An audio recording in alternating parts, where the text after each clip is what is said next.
શ્રી ગણેશાય નમઃ. આપણી YouTube channel ભક્તિ સત્સંગમાં આપ સૌનું સ્વાગત છે. આજના વિડીયોમાં આપણે પૌષ માસ શુક્લ પક્ષની એકાદશી પુત્રદા એકાદશી ક્યારે છે, આ એકાદશીનું શું મહત્વ છે, આ એકાદશીના પારણા ક્યારે છે, શુભ મુહૂર્ત શું છે તથા એકાદશીના દિવસે આપણે શું ઉપાય કરવા જોઈએ તે આપણે જાણીશું. મંગલમ ભગવાન વિષ્ણુ મંગલમ ગરુડધ્વજ મંગલમ પુંડરીકાક્ષ મંગલાય તનોહરિ. બોલો ભગવાન શ્રી લક્ષ્મીપતિ નારાયણની જય. એકાદશી એટલે 11મી તિથિ.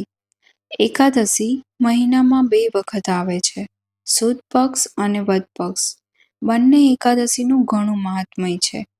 એમાં પણ ખાસ કરીને પૌષ માસની બંને એકાદશીની તિથિ પવિત્ર અને શુભ છે. પહેલી શુક્લ પક્ષમાં આવે છે તેને પુત્રદા એકાદશી કહેવાય છે, જે સંતાન સુખ આપનાર છે, અને બીજી ષટતિલા એકાદશી છે, જેમાં તલનું મહત્વ બતાવવામાં આવ્યું છે. કારણ કે પૌષ માસના સૂર્યનારાયણ દેવને સમર્પિત છે અને તલને ભગવાનના રૂવાટા કહેવાય છે. તલ ઘણા પવિત્ર છે, પૌષ્ટિક છે. આથી આ માસમાં તલનું દાન અને તલનું સેવન કરવું ખૂબ જ શુભ મનાય છે અને આરોગ્યપ્રદ પણ રહે છે. માટે પૌષ માસમાં આવતી આ 2 એકાદશી ઘણી લાભ આપનારી છે.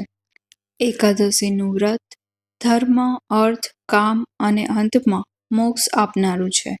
એમાં પણ પૌષ માસમાં શુક્લ પક્ષની એકાદશી સંતાન સુખ સાથે જોડાયેલી છે.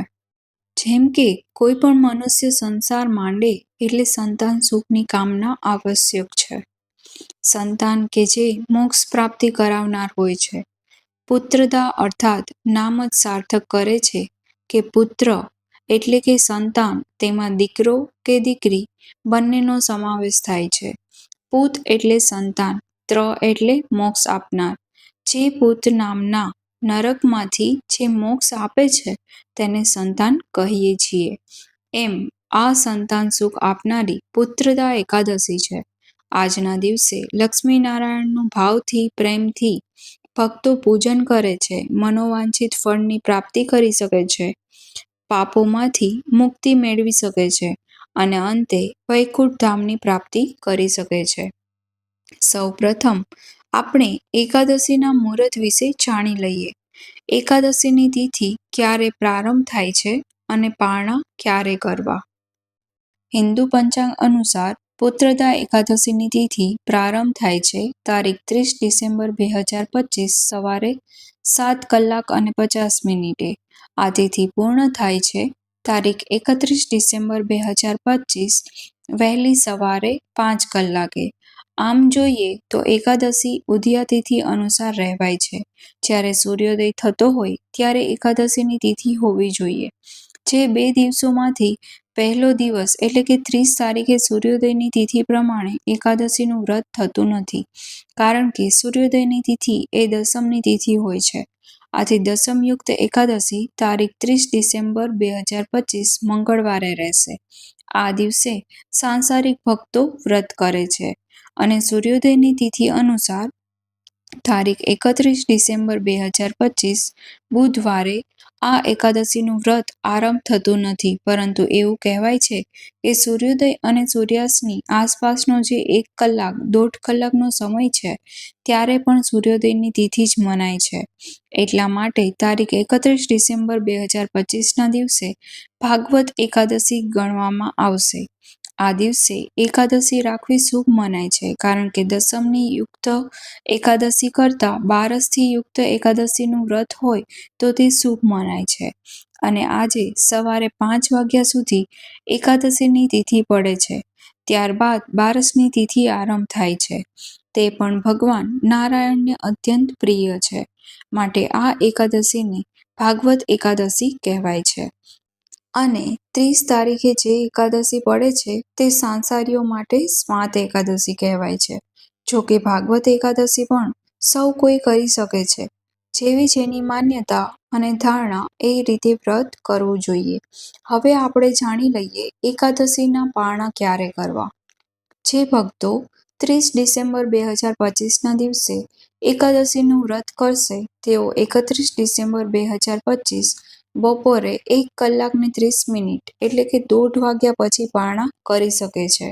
જે ભક્તો 31 ડિસેમ્બર 2025ના દિવસે જે લોકો વૈષ્ણવ એકાદશી કરવા માંગે છે તેઓ 1 જાન્યુઆરી 2026 ગુરુવારે સવારે 7:30 થી 9:30 કલાક સુધીમાં એકાદશીના પારણા કરવાના રહેશે.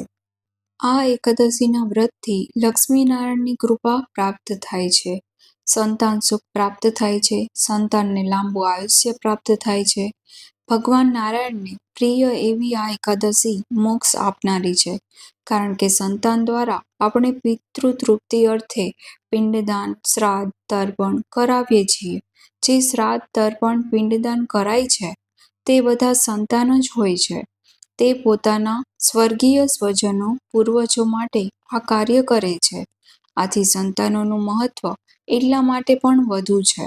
શાસ્ત્રોમાં સંતાન 12 પ્રકારના કહેવામાં આવ્યા છે.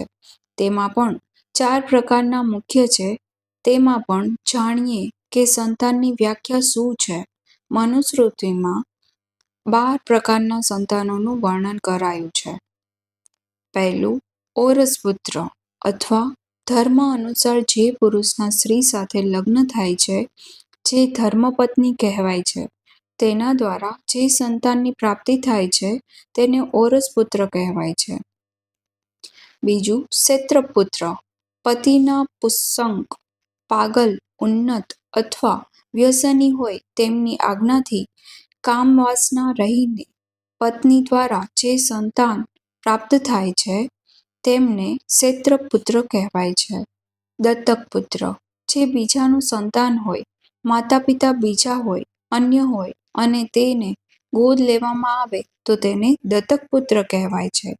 કૃત્રિમ પુત્ર અર્થાત કોઈ શ્રેષ્ઠજન અથવા કોઈ મિત્ર દ્વારા પુત્ર દેવામાં આવે, સંતાન દેવામાં આવે તેને કૃત્રિમ પુત્ર કહેવાય છે.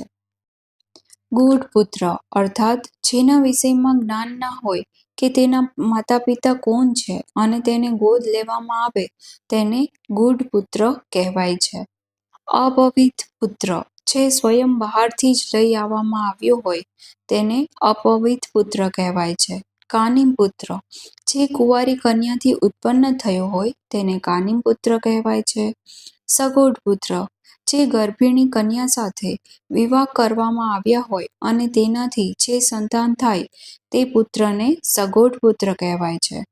ક્રિતપુત્ર જે મૂલ્ય દઈને ખરીદવામાં આવે તેને ક્રિતપુત્ર કહેવામાં આવે છે. પુનર્ભવ પુત્ર જે એક પતિ સાથે વિવાહ કરવામાં આવે અને તેની પાસેથી તે પહેલું સંતાન લઈને બીજાને દેવામાં આવે તે પુનર્ભવ પુત્ર કહેવાય છે. સ્વયંદત્ત પુત્ર જે વ્યસન કે કોઈ અન્ય કારણથી સ્વયં મુક્તિથી અન્યના હાથમાં પોતાનું સંતાન સોંપી દે છે તેને સ્વયંદત્ત પુત્ર કહેવાય છે. પાર્સવ પુત્ર અર્થાત અવિવાહિત શૂદ્ર કન્યા અને બ્રાહ્મણ દ્વારા ઉત્પન્ન થાય તે સંતાનને પાર્સવ પુત્ર કહેવાય છે. આ ઉપરાંત આ બધા સંતાનોમાં કાનિમ પુત્ર, સગોડ પુત્ર, કૃત્રિમ પુત્ર, પુનર્ભવ પુત્ર, સ્વયંદત્ત પુત્ર, પાર્સવ પુત્ર આ જે પુત્ર છે, જે સંતાન છે તે ઋણ અથવા પિંડદાન આદિ કાર્ય કરી શકતા નથી, કેવલ નામધારી સંતાન કહેવાય છે. ગોત્ર તેમજ કુળ સંમત થતા નથી. આ ઉપરાંત શાસ્ત્રોમાં અન્ય 4 પ્રકારના પુત્રો પણ સંતાન કહેવામાં આવ્યા છે, જે સંતાનના ગુણધર્મ અનુસાર, કર્મો અનુસાર સંતાન પ્રાપ્તિ માતા પિતાને થાય છે.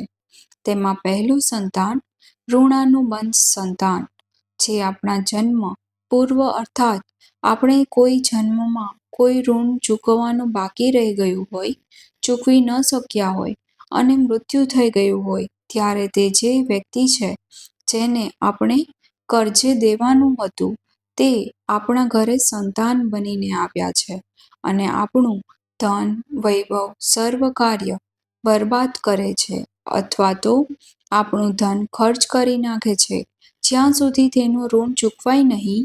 આ ઋણાનુબંધ સંતાન કહેવાય છે કે દીકરો અથવા દીકરી હોઈ શકે છે. બીજું છે શત્રુપુત્ર, જેમાં કોઈની સાથે આપણે શત્રુતા હોય અને તે શત્રુતા નિભાવવા માટે કોઈ આપણા ઘરે જન્મ લે છે અને તે પુત્ર કે સંતાન શત્રુ સંતાન કહેવાય છે. તે બદલો લેવા માટે જ માતા પિતાના ઘરે સંતાન બનીને આવે છે. ત્રીજું છે ઉદાસીન પુત્ર. આવા સંતાનથી માતા પિતાને ના તો સુખ મળે છે અને ના તો દુઃખ મળે છે. ઉદાસીનની જેમ અથવા તો નામ જ સાર્થક થાય છે. સાધુ પુરુષની જેમ વ્યવહાર કરે છે. કોઈ મોહમાયા હોતી નથી. માતા પિતાનો ત્યાગ પણ કરી દે છે. ચોથું છે સેવક સંતાન. સેવક પુત્ર જે શ્રેષ્ઠ કહેવાય છે. પાછળના જન્મમાં નિસ્વાર્થ ભાવે જે માતા પિતાએ ગૌ સેવા કરી છે, કોઈ વ્યક્તિની સેવા કરી છે, કોઈ પશુની સેવા કરી છે, તે જ આ જન્મમાં તેનું સંતાન બનીને આવે છે અને તે માતા પિતાની સેવા કરે છે. તેને સેવક પુત્ર કહેવાય છે. આ રીતે સંતાનોની વ્યાખ્યા શાસ્ત્રોમાં કહેવામાં આવી છે. કર્મ અનુસાર કર્મનું બંધન તે સંતાન માતા પિતાને પ્રાપ્ત થાય છે. આમ આ પુત્રદા એકાદશીના દિવસે સંતાન સુખ પ્રાપ્તિ અર્થે અથવા સંતાનના આયુષ્ય માટે સંતાનનું સુખ ન થતું હોય કોઈ પણ કારણોસર તો પણ વ્રત ઉપવાસ કરીને ભક્તો પ્રાર્થના કરે છે, દાન પુણ્ય કરે છે. શ્રી નારાયણ કે જે આલોકના પતિ છે, ધરતીલોકના સ્વામી છે, પાલન પોષણ કરતા પિતા છે, લક્ષ્મીપતિ છે, ભૂપતિ છે, તેમનું વ્રત એકાદશી છે. એકાદશી ભગવાનનું જ સ્વરૂપ છે. ભગવાનના શરીરમાં ઉત્પન્ન થયેલી તિથિ છે. એકાદશી માતા છે, જેને એકાદશી મૈયા આપણે કહીએ છીએ, જે ભગવાનની રક્ષા કરે છે. ભગવાનને વરદાન આપ્યું છે કે જે ભક્તો એકાદશીનું વ્રત કે ઉપવાસ કે પૂજા કરશે, ભગવાન નારાયણ નિમિત્તે દાન પુણ્ય કરશે, તે પ્રભુ વરદાન અવશ્ય પ્રાપ્ત કરશે, મનોકામના અવશ્ય પૂર્ણ કરશે. માટે આ એકાદશીની તિથિ શ્રી હરિનારાયણને અત્યંત પ્રિય છે. આ એકાદશીનું વ્રત કરીએ કે ના કરીએ, પરંતુ પ્રભુનું પૂજન કરવાથી અને વ્રતકથા સાંભળવાથી પણ લાભ થાય છે. હવે આપણે સાંભળીશું એકાદશીના દિવસે કરવામાં આવતી પૂજા વિધિ.